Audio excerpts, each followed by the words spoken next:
Abra comigo sua Bíblia em 1 Timóteo, capítulo 4. Estudaremos a partir do versículo 7. Se assim o Senhor permitir, iremos até o versículo 16. 1 Timóteo, capítulo 4, a partir do versículo 7.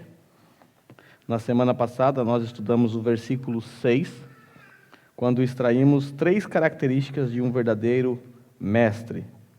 E hoje nós extrairemos 8 características de um verdadeiro mestre. A minha matemática não está errada, não. 8 mais 3 deu 11. A minha proposta era apresentar 10 características, mas eu acabei encontrando mais uma. Então, vai uma característica de bônus aí. Promoção. Todos encontraram? Diz assim o texto bíblico: rejeite, porém, as fábulas profanas e tolas, e exercite-se na piedade. O exercício físico é de pouco proveito. A piedade, porém, para tudo é proveitosa, porque tem promessa da vida presente e da futura. Esta é uma afirmação fiel e digna de plena aceitação. Se trabalhamos e lutamos, é porque temos colocado a nossa esperança no Deus vivo, o Salvador de todos os homens, especialmente dos que creem. Ordene e ensine essas coisas. Ninguém o despreze pelo fato de você ser jovem, mas seja um exemplo para os fiéis na palavra, no procedimento, no amor, na fé e na pureza. Até a minha chegada, dedique-se à leitura pública da Escritura, à exortação e ao ensino. Não negligencie o dom que lhe foi dado por mensagem profética, com imposição de mãos dos presbíteros. Seja diligente nessas coisas, dedique-se inteiramente a elas, para que todos vejam o seu progresso. Atente bem para a sua própria vida e para a doutrina, perseverando nesses deveres, pois, agindo assim, você salvará tanto a si mesmo quanto aos que o ouvem. Oremos. Santo Deus, estamos diante da Tua palavra. Nós suplicamos ao Senhor por iluminação. Nesta manhã, Senhor, abra as nossas mentes, nos ilumine, para que venhamos a entender as verdades eternas que estão contidas nesta pequena porção. Pai, fala com a Tua igreja, fala com o Teu povo, que essas palavras sejam para a nossa instrução, para que venhamos a crescer em graça e em conhecimento. E, acima de tudo, que venhamos a refletir sobre as verdades contidas nesta porção e, assim, aplicá-las às nossas vidas. É o que eu te peço, no nome santo de Jesus. Amém. No sermão passado, nós começamos a tratar acerca das características de um bom mestre. E nós já vimos que nos versículos anteriores, ou a partir do versículo 1, indo até o versículo 5, Paulo trata especificamente dos falsos mestres.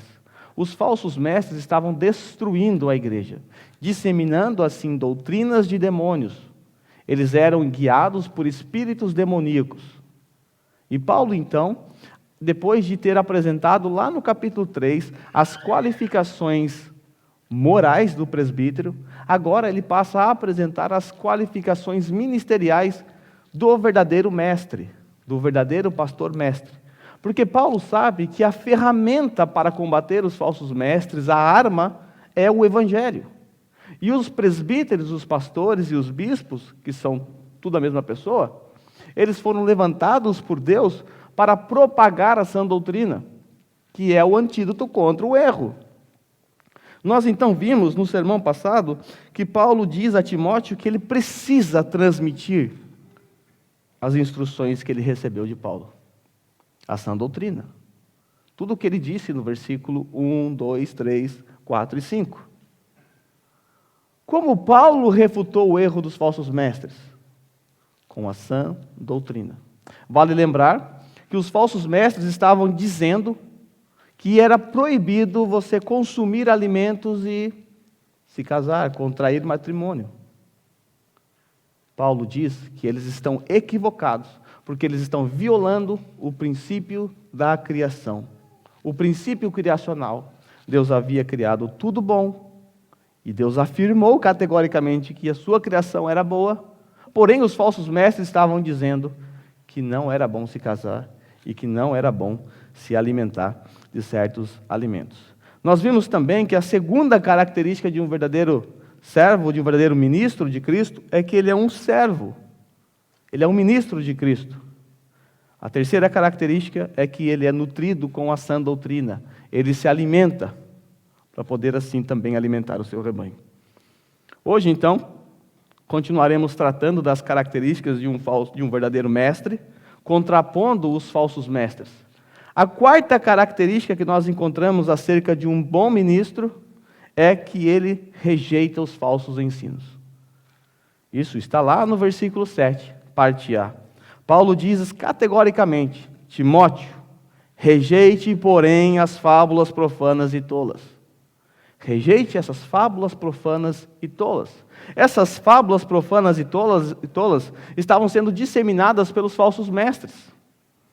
Paulo diz para Timóteo rejeitar essas fábulas de velhas caducas. Se a sua versão é um pouco mais antiga, você vai encontrar velhas caducas aí no lugar de fábulas profanas e tolas. Porque velhas caducas são aquelas que falam coisas que não fazem sentido. Elas criam histórias na sua cabeça, elas vivem em torno dessas histórias que elas inventam. Assim são velhas caducas. A palavra grega que foi traduzida por fábula traz a ideia de discurso, palavra, dito, narrativas, história com E, histórias fictícias, ficção, fábula, invenção e falsidade. Pelo que nós podemos perceber, esse era um problema presente nas igrejas nos tempos de Paulo. Vale lembrar que lá no primeiro capítulo desta carta, quando eu preguei o segundo sermão, nós vimos que Paulo estava dizendo a Timóteo qual era a sua missão ali naquela igreja. Paulo diz no versículo 3 e 4 do capítulo 1 o seguinte: partindo eu para a Macedônia, roguei-lhe que permanecesse em Éfeso, para ordenar a certas pessoas que não mais ensinem doutrinas falsas, e que deixem de dar atenção a mitos, fábulas, genealogias intermináveis, que causam controvérsia em vez de promover a obra de Deus que é pela fé. Paulo já havia dito para Timóteo, lá no capítulo 1, o propósito dele ter pedido para Timóteo permanecer em Éfeso, por causa do ensino dos falsos mestres, apegados a mitos e genealogias. Nós tratamos disso no segundo sermão. Se você não viu, você pode acessar depois e assistir. Quando nós lemos Tito 1, 13 e 14, que foi o texto que o nosso irmão Rafael Cono leu nesta manhã, nós vemos um problema semelhante.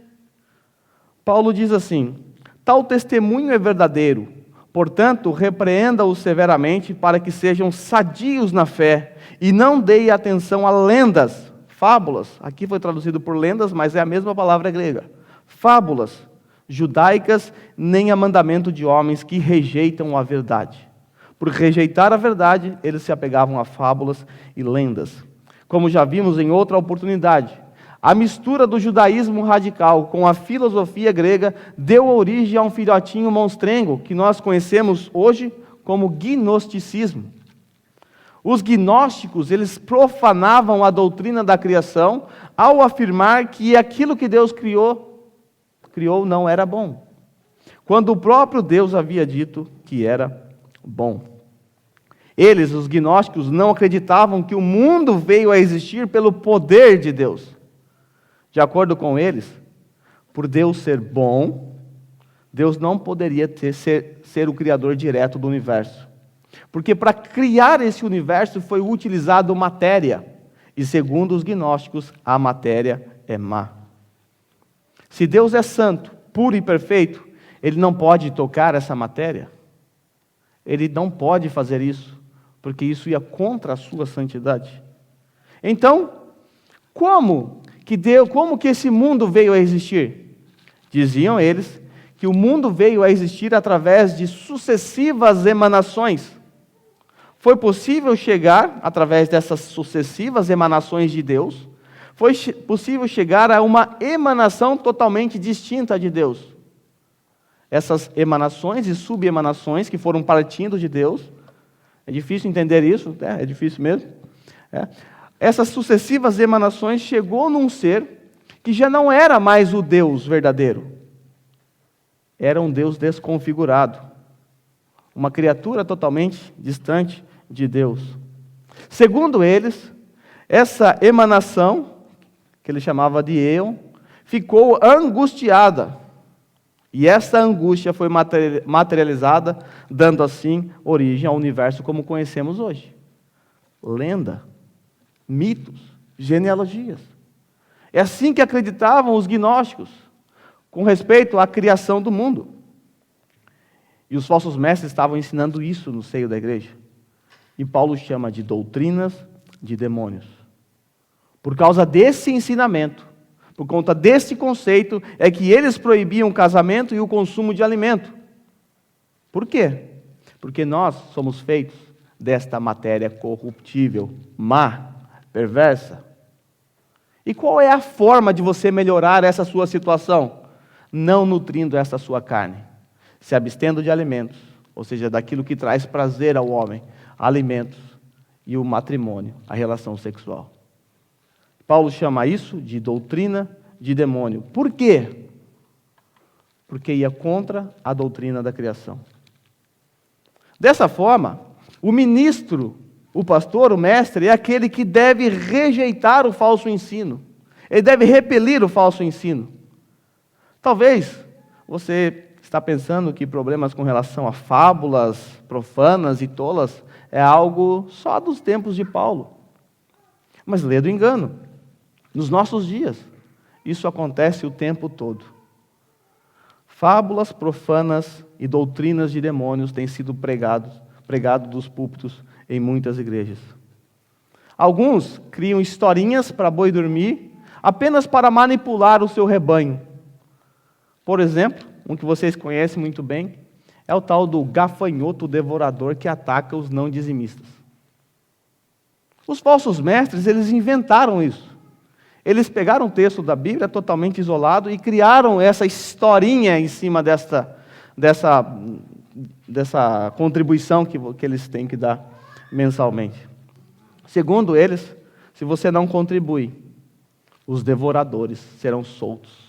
Eles, com suas presas, eles vão ali no seu banco, eles sabem a senha, eles são inteligentes, eles conseguem sacar todo o seu dinheiro, e aí você fica na miséria. Olha o que o falso mestre faz.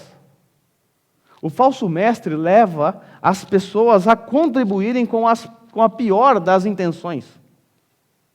Com a pior das intenções. Quando nós contribuímos agora há pouco, estava um texto aí. Aquele é um padrão. Com alegria. Quando nós contribuímos, nós fazemos por amor a Deus, por amor à sua obra. Nós entendemos a necessidade física da igreja. Por isso contribuímos, por amor a Deus, pensando em Deus, pensando na sua obra, pensando na assistência aos pobres. Olha o que os falsos mestres fazem com a mente daqueles que contribuem. Agora, o ofertante, ele passa a contribuir por egoísmo. Porque, no fim das contas, ele só está preocupado com o seu próprio bolso. Ele só contribui porque ele sabe que se ele não fizer isso, ele vai ter um prejuízo. Os devoradores serão soltos, comerão todo o seu rebanho ali, todas as suas plantações e coisas assim. A pior das motivações para alguém contribuir é contribuir pensando em si próprio, em receber de Deus benefícios, bênçãos e coisas assim. Mas é isso que os falsos mestres fazem.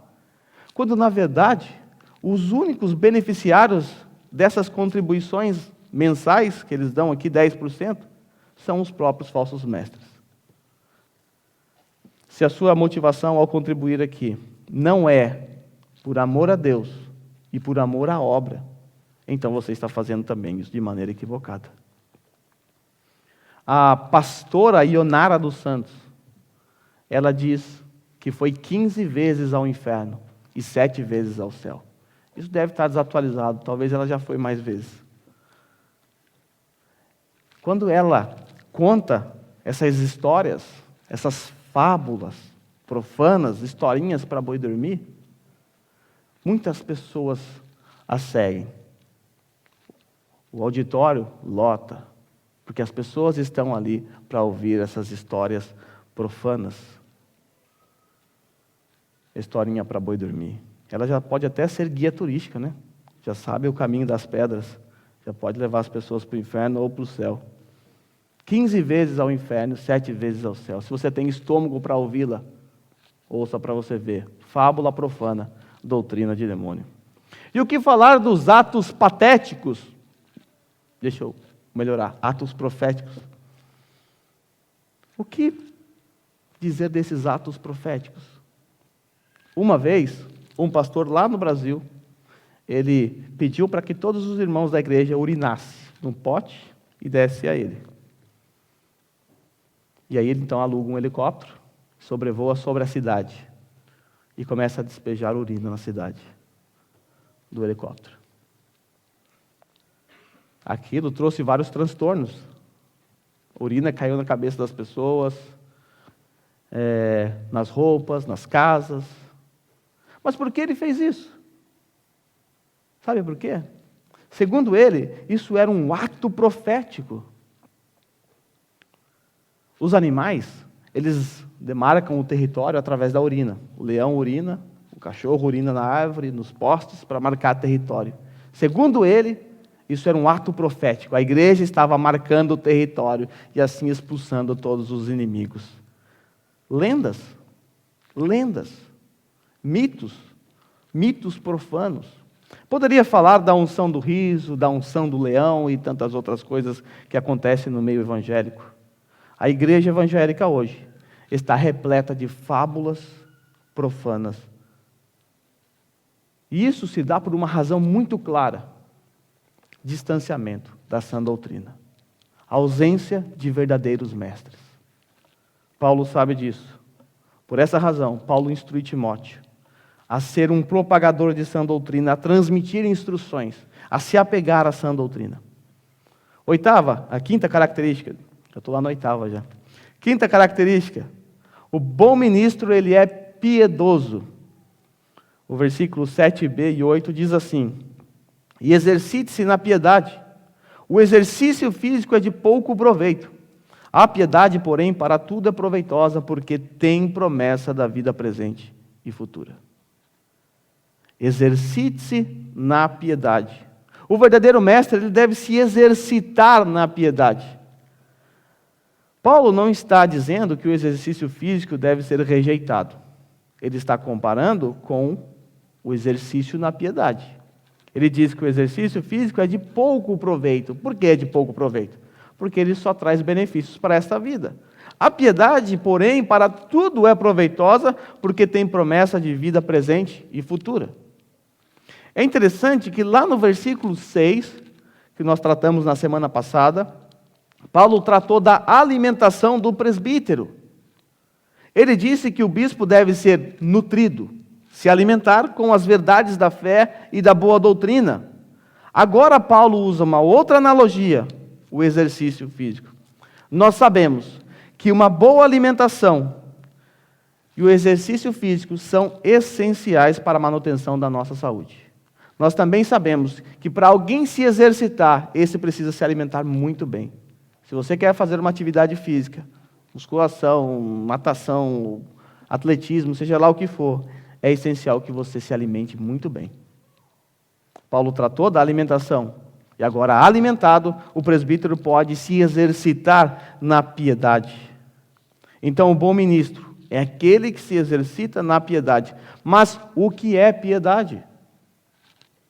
Qual o significado da palavra piedade? Esta palavra, eusébia, que aparece aqui, que foi usada nesse texto, pode ser traduzida por reverência, respeito, fidelidade a Deus e verdadeira religiosidade. A verdadeira religião. De acordo com esses significados no grego, nós podemos observar que o bom ministro é aquele que tem respeito e reverência quanto às coisas de Deus. Ele trata as coisas de Deus com reverência, com respeito, com zelo. Charles Spurgeon, um pregador do século XIX. Ele disse algo olhando para o futuro. Chegará um dia em que no lugar de pastores alimentando ovelhas, haverá palhaços entretendo bodes. Chegará um dia em que no lugar de pastores alimentando ovelhas, haverá palhaços entretendo bodes. Aquilo que Spurgeon previu acontece hoje diante dos nossos olhos. Essa é a realidade. Muitos pastores são verdadeiros palhaços entretendo bodes. Entretendo bodes. A palavra piedade também aponta para uma religiosidade legítima. O piedoso, ele é um praticante da verdadeira religião, que é encontrada na sã doutrina, no Evangelho. Uma verdadeira religião, ela é centrada nos princípios da palavra de Deus. Em poucas palavras, ela é centrada no Evangelho. Assim, então, entramos no terceiro uso desta palavra. O terceiro uso desta palavra se encaixa perfeitamente no contexto imediato. Quando nós olhamos o capítulo 3, o versículo 16, o apóstolo Paulo, ele apresentou o mistério da piedade. Lembra? O que é o mistério da piedade? O mistério da piedade é o santo evangelho do nosso Senhor Jesus Cristo. É o glorioso evangelho do nosso Senhor Jesus Cristo, que foi apresentado como instrumento de trabalho dos presbíteros e dos diáconos naquela circunstância. Nós sabemos que esse mistério, que é o evangelho, foi entregue à igreja através dos santos profetas e apóstolos. Paulo apresentou aqui, então, aquilo que é mais importante para a vida da igreja, lá no capítulo 3, versículo 16, o evangelho. O evangelho é aquilo que determina a existência de uma verdadeira igreja. Se uma igreja tira o evangelho, essa igreja passa a ser uma sinagoga de Satanás. Você é alguém que quer ser piedoso? Se sim, você precisa ter uma boa alimentação e se exercitar. Você precisa se alimentar da palavra de Deus e se exercitar na sua piedade. Então, se alimente diariamente com a sã doutrina. Leia, estude, medite, converse sobre a Bíblia com seus familiares e irmãos. E se afaste daquilo que te atrapalha, daquilo que te afasta, daquilo que é mais importante para você. O Evangelho. Se a tua rede social está te afastando de Deus, se afaste dela. Se a sua amizade está te afastando de Deus, se afaste dessa amizade. Não perca tempo com aquilo que te afasta do que é mais importante, o Evangelho. Hoje, pessoas sobem os montes nas madrugadas a fim de buscar uma vida piedosa, mas não têm coragem de sequer gastar 15 minutos para ler a Bíblia. Nós sabemos que a fonte da piedade se encontra no glorioso Evangelho do nosso Senhor Jesus Cristo. Grande é o mistério da piedade, Paulo disse no capítulo 3, versículo 16. Então, se alimente e depois se exercite.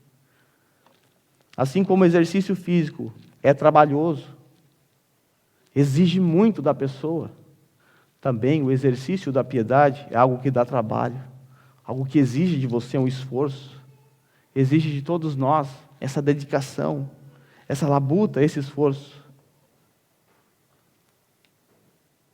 Sexta característica de um bom mestre.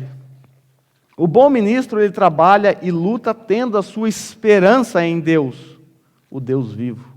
Versos 9 e 10 diz assim: esta é uma afirmação fiel e digna de plena aceitação. Se trabalhamos e lutamos é porque temos colocado a nossa esperança no Deus vivo, o Salvador de todos os homens, especialmente dos que creem. Em poucas palavras, o bom pastor é aquele que arregaça as mangas, põe a mão no arado. Paulo descreve aqui o pastoreio como um trabalho e luta. Olha as palavras que Paulo usa: trabalho e luta. Ou seja, o pastor é vocacionado para se esforçar a fim de manter a comunidade centrada na palavra. Ele vai fazer de tudo, ele vai se esforçar, ele vai lutar para manter a sua comunidade centrada na palavra. Pastor que passa boa parte do seu tempo nas redes sociais, caçando brigas, assistindo Netflix ou dormindo, não é um bom pastor. Nós conhecemos, alguns aqui conheceram, um pastor que quando saía filme novo, a gente já sabia o tema do sermão, pelo lançamento. Então, as aplicações dele eram com base no filme. Olha que nem existia Netflix naquela época. Apesar de que alguns pensam que o pastor não faz nada, talvez pensem que ele fica só dormindo na casa dele o dia todo, só vem pregar no domingo, o serviço pastoral é algo árduo. É descrito por Paulo como trabalho e luta. É uma luta pelo fato de que nós somos, como presbíteros, convocados a liderar uma igreja composta de pecadores. E você sabe que lidar com pessoas não é a coisa mais fácil do mundo. Se você já teve esse privilégio de trabalhar liderando pessoas na fábrica ou em qualquer lugar, você sabe que isso é trabalhoso. Trabalhoso. Para ser sincero, cuidar de robôs é bem mais fácil e mais bem remunerado. Mas por que o vocacionado, apesar das dificuldades, da falta de apoio, de reclamações por vezes infundadas, de críticas desnecessárias, por que ele labuta, ele luta? Nós encontramos a resposta no versículo 10, olha aí. Se trabalhamos e lutamos, é porque temos colocado a nossa esperança no Deus vivo, o Salvador de todos os homens, especialmente dos que creem. O pastor trabalha e luta para ver o seu rebanho crescendo espiritualmente. Ele faz isso porque ele tem a sua esperança colocada no Deus vivo. Ele não deve colocar a sua esperança na sua comunidade, no seu rebanho. A sua esperança tem que estar no Deus vivo. Assim, então, ele consegue passar pelas dificuldades, pelas críticas, pela falta de apoio, porque a sua esperança não está nos membros da igreja, mas no Deus vivo. Aquele que tem poder para salvar todos os homens. E é o real Salvador daqueles que realmente creem. Essa parte final é preciso esclarecer de forma bem rápida por conta do nosso tempo. Mas a ideia de Paulo aqui não é defender o universalismo, porque essa pode ser uma impressão que fica no texto. Deus é o Salvador de todos os homens. Será que Ele vai salvar todos os homens no fim das contas? É óbvio que não é essa a intenção de Paulo. Paulo faz um uso diferente dessa palavra, que é a palavra sóter, que aparece aqui, a palavra de onde vem a soteriologia, a doutrina da salvação. Paulo usa uma palavra, um significado diferente para essa palavra. Essa palavra pode ser usada para descrever o conceito de graça comum, que é aquela graça que Deus derrama sobre todos, inclusive os crentes e os não crentes. Por exemplo, a chuva, quando ela cai, ela não cai só na horta dos crentes. Ela cai sobre a horta de todos. A medicina, que é a graça comum de Deus, ela está à disposição de crentes e não crentes. Graça comum. Esse conceito, ele abrange a ideia de preservação, de cuidado, de salvação. Aqui, Paulo não está fazendo uso soteriológico desta palavra. Por exemplo, algumas vezes Jesus diz assim, depois de curar alguém: vai, a tua fé te salvou. E nem sempre era a salvação da sua alma, era a salvação da sua enfermidade. A ideia de Paulo aqui é apresentar a Timóteo um encorajamento. É encorajar Timóteo na sua batalha. Ó, Timóteo, você vai lutar, vai ser difícil, vai ser uma guerra, mas toque um encorajamento para você. Deus, aquele que preserva, que cuida de todos, dos ímpios, dos crentes, Ele tem um cuidado especial para com você. Ele pode cuidar de você, e Ele vai cuidar de você. Ele vai te sustentar, Ele vai te dar força para você vencer esta luta. Então aqui, a maioria dos comentaristas entende que a ideia aqui não é soteriológica, porque senão isso desembocaria num conceito universalista de salvação para todos. Deste modo, Paulo está dizendo a Timóteo que Deus salva, Deus preserva, cuida de todos, mas de modo gracioso. Ele vai cuidar, Ele vai estender a sua graça sobre Timóteo. Timóteo, então, foi encorajado por Paulo dessa forma. 7.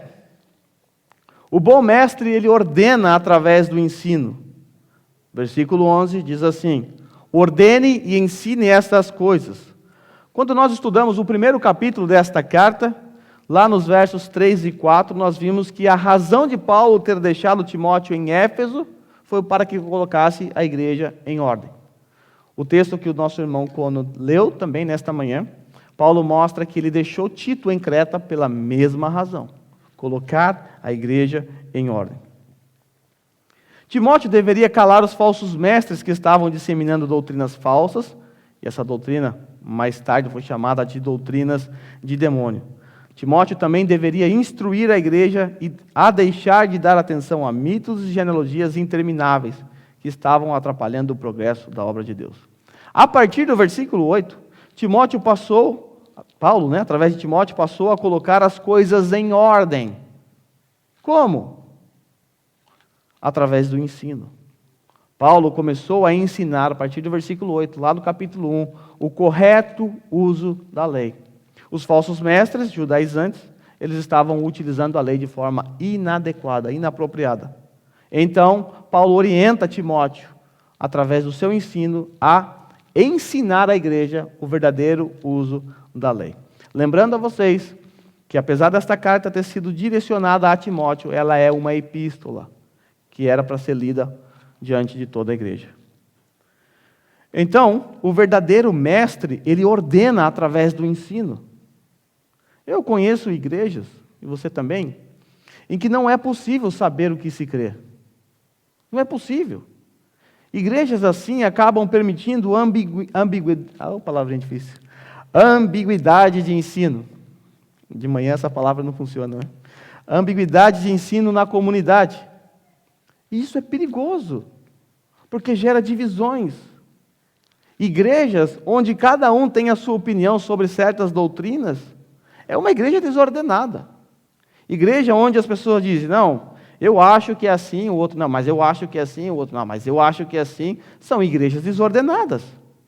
O presbítero, ele deve orientar o rebanho, e a liderança abaixo dos presbíteros deve ensinar a mesma doutrina. Senão vira uma bagunça. A igreja, ela deve ter uma definição de suas crenças. E todos que fazem parte dessa igreja devem estar de acordo, ou no mínimo respeitar, a posição doutrinária da igreja. Muito cedo, na história do cristianismo, já foi confeccionado confissões, declarações de fé, credos, documentos que determinavam aquilo que a igreja deveria seguir. Confissão de fé, credos, catecismos, não são coisas novas, são coisas antigas que foram dados à igreja, através da história, para proteger a igreja de falsos mestres. A igreja, então, ela deve ter uma definição de suas crenças. Por exemplo, aqui nós subscrevemos a Confissão de Fé Londrina de 1689. Você pode até não concordar com este documento.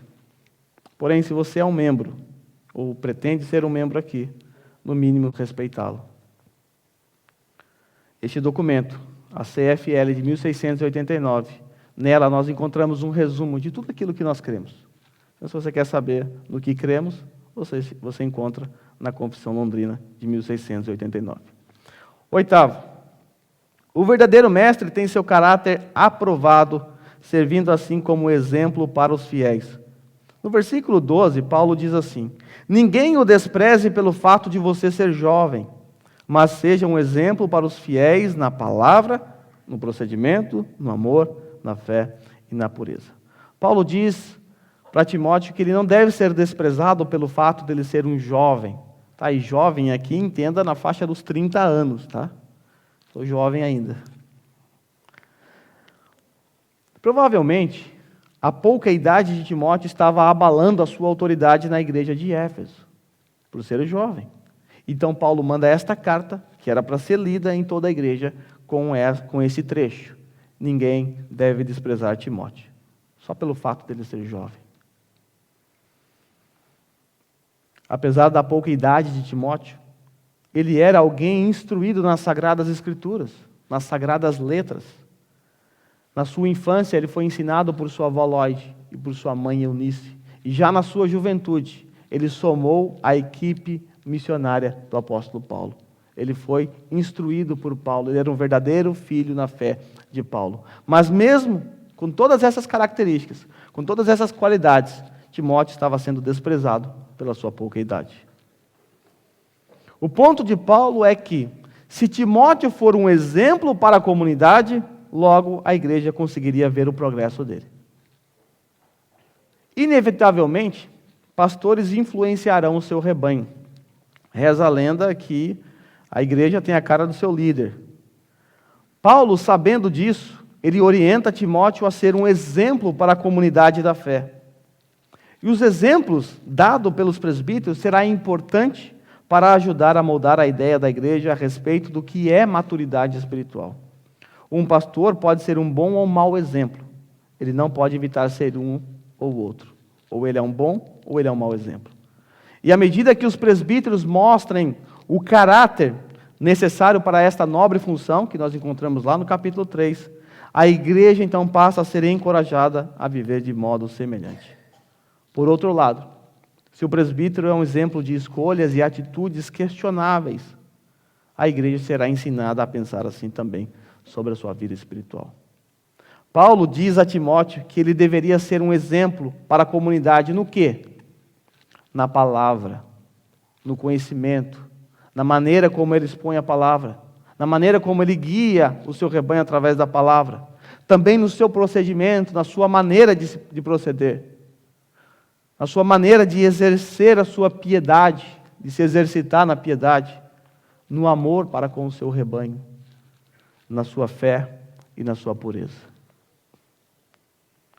Em 1 Tessalonicenses 1, 5 ao 7, Paulo mostra que o exemplo do bispo desencadeia numa sequência de imitadores que gerarão outros imitadores. Paulo diz assim: porque o nosso evangelho não chegou a vocês somente por palavras. Preste atenção, não foi somente por palavras. Foi por palavras, sim, mas não somente por elas.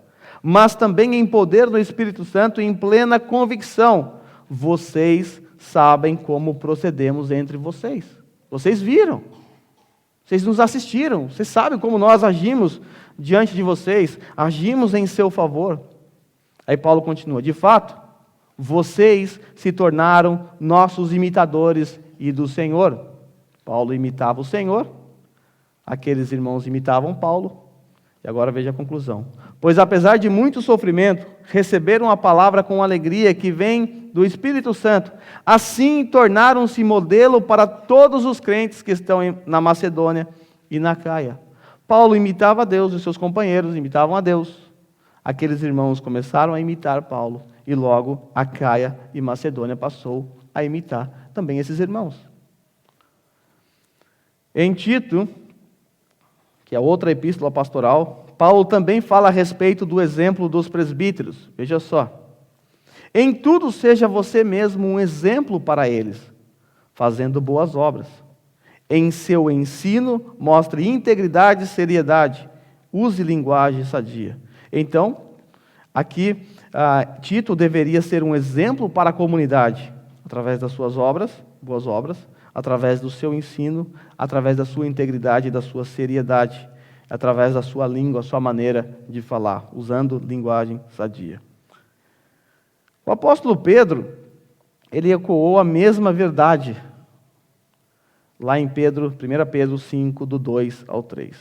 Pastoreiem o rebanho de Deus que está aos seus cuidados. Olhem por ele, não por obrigação, mas de livre vontade, como Deus quer.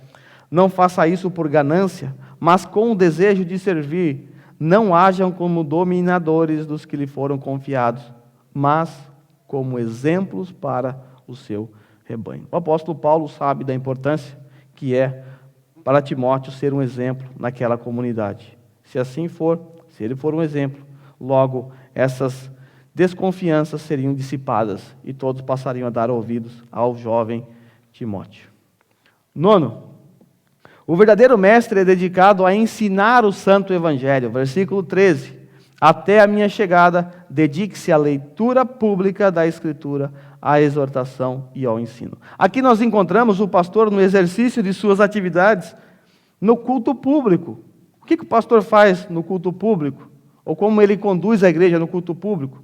O papel do pastor, quando está reunido com a sua comunidade, é, primeiro, leitura do texto bíblico. Nós lemos, outros irmãos leram também. Exortação. A exortação do pastor no culto público é através do seu sermão, através da sua pregação. E instrução. E adivinha? Através da palavra de Deus. Leitura do texto bíblico, exortação através do texto bíblico e ensino e instrução através do texto bíblico. Não sei se você percebeu, mas a responsabilidade do pastor está ligada à exposição da palavra de Deus. No sermão expositivo, o pastor cumpre essas 3 responsabilidades. Não vou me deter aqui, pois creio que isso já ficou claro no sermão passado, quando tratamos acerca do sermão expositivo. 10ª característica de um bom mestre. O bom mestre é aquele que não negligencia sua vocação, antes é diligente. Versículos 14 e 15 diz assim: não negligencie o dom que lhe foi dado por mensagem profética, com imposição de mãos dos presbíteros. Seja diligente nessas coisas, dedique-se inteiramente a elas, para que todos vejam o seu progresso. Paulo exorta Timóteo agora a não negligenciar o dom que ele recebeu, devido às dificuldades que ele estava enfrentando e que ele enfrentaria por conta do seu ofício. Ali a gente acabou de ver que a sua autoridade estava sendo minada por conta da sua pouca idade e outros problemas mais próprios da vida dos pastores. Então Paulo está dizendo, olha, não negligencie o dom que você recebeu. Não deixe essas coisas afetarem a sua maneira de conduzir a igreja. Não negligencie. Como nós vimos lá no 2º ponto de hoje, o pastorado é marcado por lutas e trabalho, e a demanda do ministério pode levá-lo a ser negligente quanto à sua vocação. Paulo lembra Timóteo que a igreja recebeu, que o recebeu, ela estava recebendo alguém vocacionado. O texto nos diz que esse dom foi dado a Timóteo por mensagem profética com imposição de mãos. Eu vou tentar ser o mais rápido possível nesse ponto aqui, porque, de fato, isso demandaria muito tempo, e um desses pontos eu vou tratar lá no capítulo 5, versículo 22. Tá? O que seria esta mensagem profética? Esse dom que foi dado por mensagem profética? Primeiro, nós não sabemos. Provavelmente, quando você lê o capítulo 16 de Atos, você vai imaginar que seja ali. Mas isso é uma hipótese. É uma hipótese. Ao que tudo indica, isso deve ter acontecido naquele período da vida de Timóteo. Mas, de fato, nós não sabemos o que é que aconteceu. Hoje, não funciona assim. Tá? Hoje, essa vocação, o dom ao ministério, ele não é dado por mensagem profética.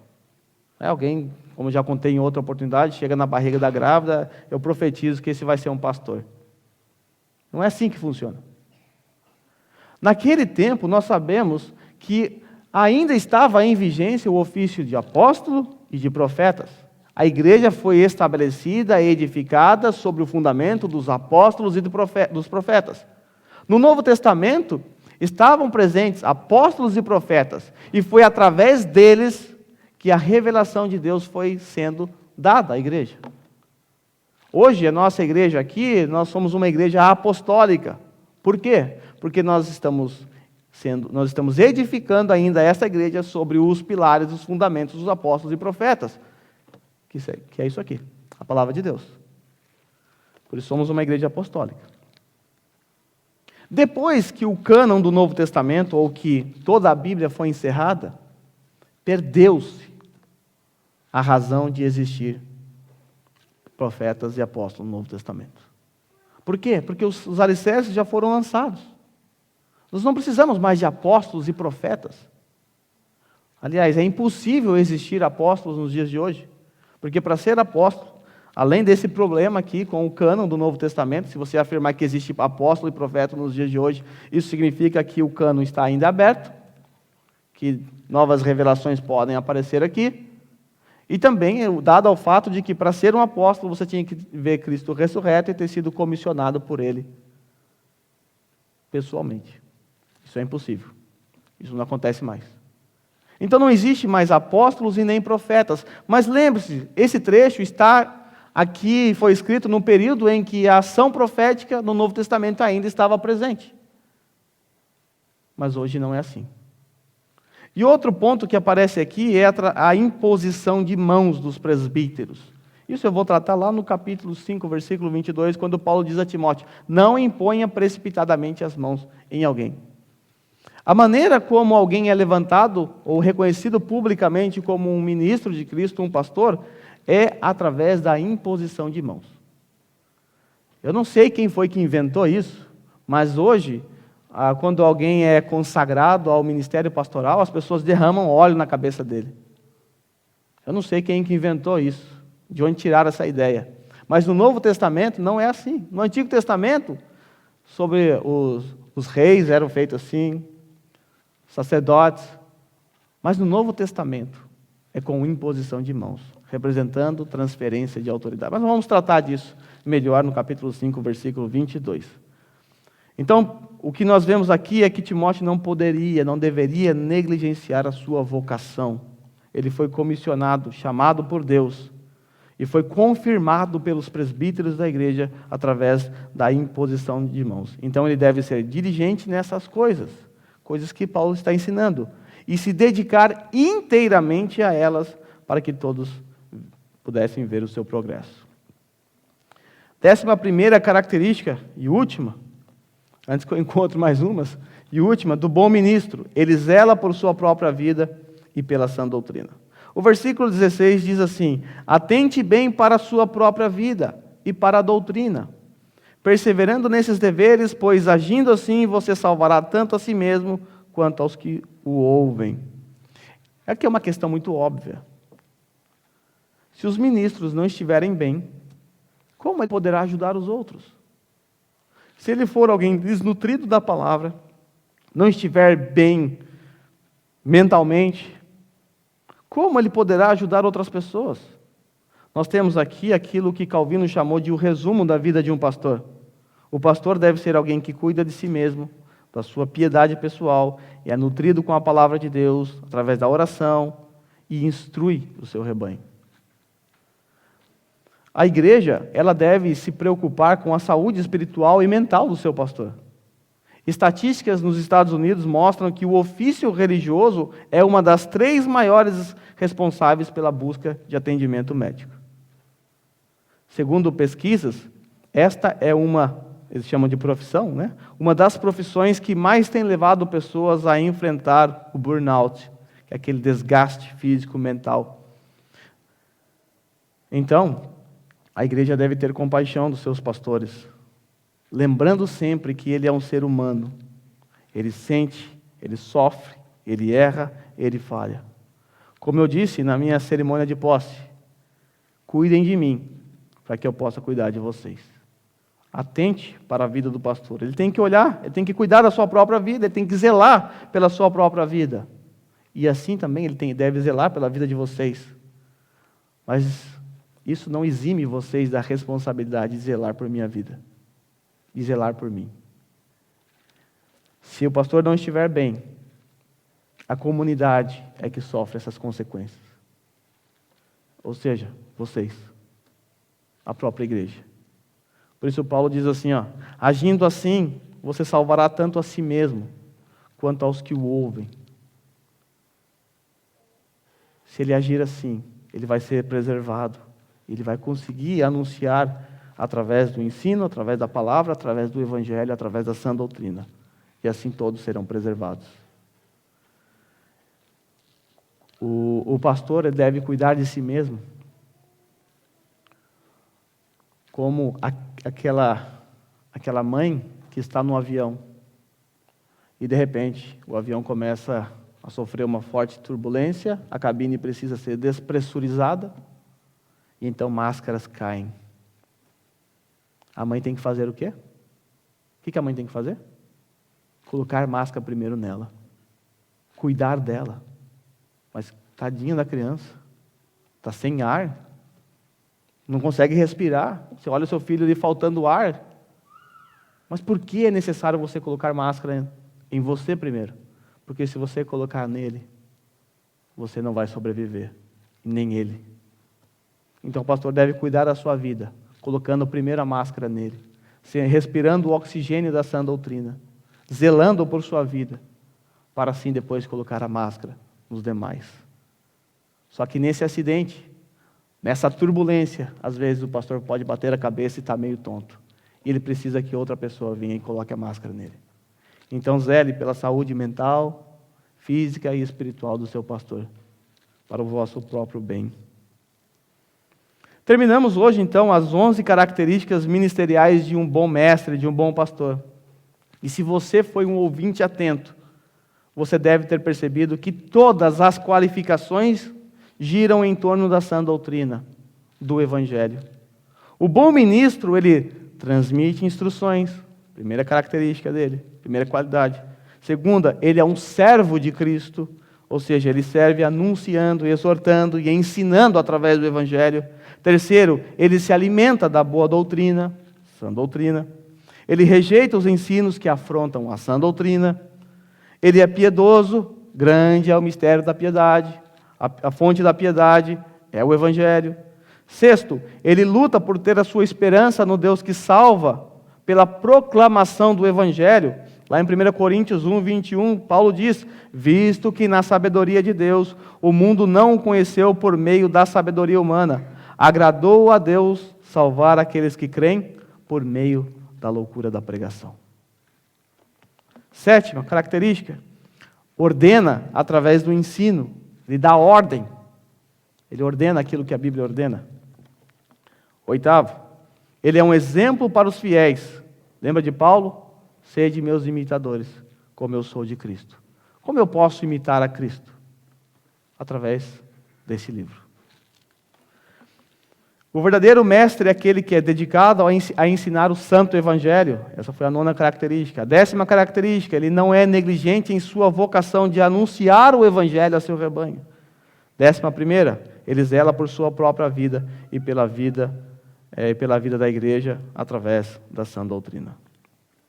Podemos perceber então que o evangelho é aquilo que a igreja deve priorizar.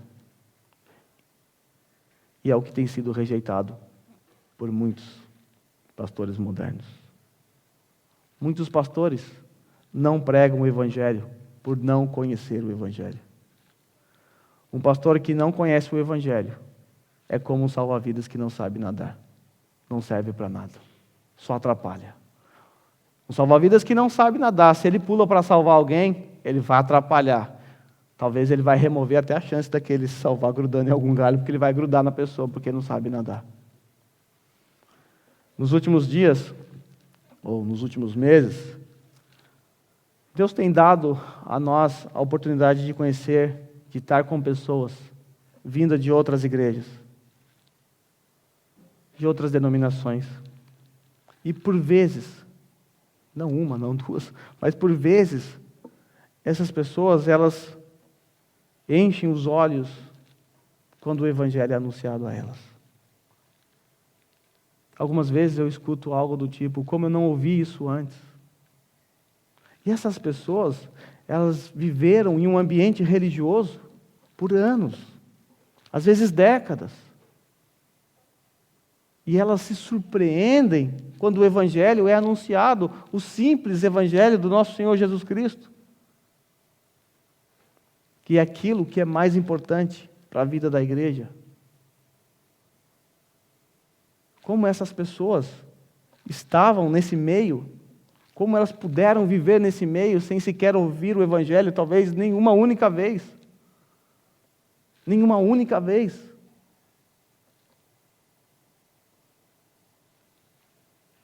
Pastores que não conhecem o evangelho são salva-vidas que não sabem nadar.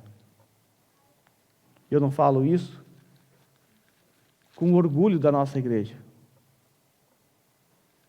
Na verdade, a situação desses irmãos e de tantos outros que estão na mesma situação deve comover o nosso coração. Porque essas pessoas estão enganadas e se enganando. Elas não conhecem aquilo que é mais importante, o Evangelho do nosso Senhor Jesus Cristo. E nós temos o privilégio de conhecer, não porque nós somos uma igreja boa, é porque Deus foi misericordioso conosco. Abriu os nossos olhos, nos fez enxergar. Não há orgulho. Quando eu falo dessas igrejas, eu falo com tristeza e pesar no meu coração. E suplico a Deus que abra os olhos daquelas pessoas, que elas se voltem para o verdadeiro Evangelho, que é isso que importa, que é o que realmente importa. Louvado seja Deus, porque Ele abriu os nossos olhos. Não é porque você é bom e pesquisou o suficiente. Deus abriu os teus olhos e te fez enxergar a centralidade do Evangelho. Charles Haddon Spurgeon disse assim: o fato é que muitos gostariam de unir igreja e palco, baralho e oração, danças e ordenanças. Se nos encontrarmos incapazes de frear essa enxurrada, podemos ao menos prevenir os homens quanto à sua existência e suplicar que fujam dela. Quando a antiga fé desaparece e o entusiasmo pelo Evangelho é extinto, não é surpresa que as pessoas busquem outras coisas que lhe tragam satisfação. Na falta de pão, se alimentam com cinzas, rejeitando o caminho do Senhor, seguem avidamente pelo caminho da tolice. O que acontece com essas pessoas? A antiga fé desapareceu. O entusiasmo pelo Evangelho foi extinto. Então essas pessoas passaram a buscar sua satisfação em outras coisas que não no Evangelho. E passaram a se alimentar com lixo, com cinzas, e passaram então a rejeitar o caminho do Senhor e a seguir um caminho de tolice. Que o Senhor preserve esta igreja aqui de não trilhar esse caminho, o caminho da tolice, o caminho do desprezo pelo Evangelho, o caminho de extinguir o Evangelho do nosso meio, porque se assim fizermos, seremos como porcos se alimentando de lavagem. Curva a sua cabeça.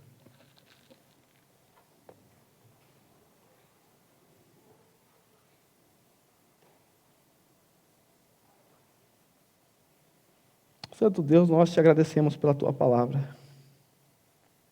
Agradecemos pelo santo Evangelho ao qual o Senhor nos confiou. Evangelho esse que nos mantém de pé. Pai, nós te agradecemos porque se não fosse a tua bondosa mão para conosco,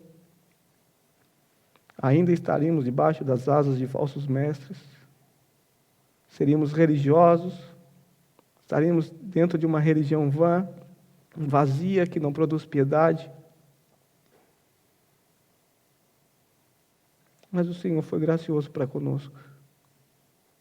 O Senhor nos fez enxergar a tolice que era buscar satisfação em outras coisas, que não no teu glorioso Evangelho. Sei que ainda hoje, Pai, nós nos esquecemos às vezes de buscar satisfação no Senhor e buscamos satisfação em coisas, em pessoas, em líderes. Nos perdoa, Pai, a nossa satisfação está no teu glorioso Evangelho. Tenha misericórdia, Senhor, dessas igrejas, dessas pessoas que estão sinceramente erradas nesses lugares. Abra os olhos delas, ó Pai.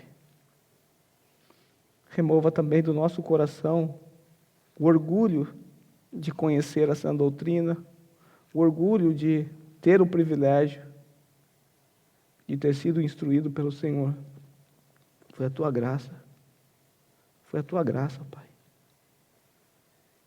Nos ajude, Senhor, a termos uma vida centrada no teu Evangelho,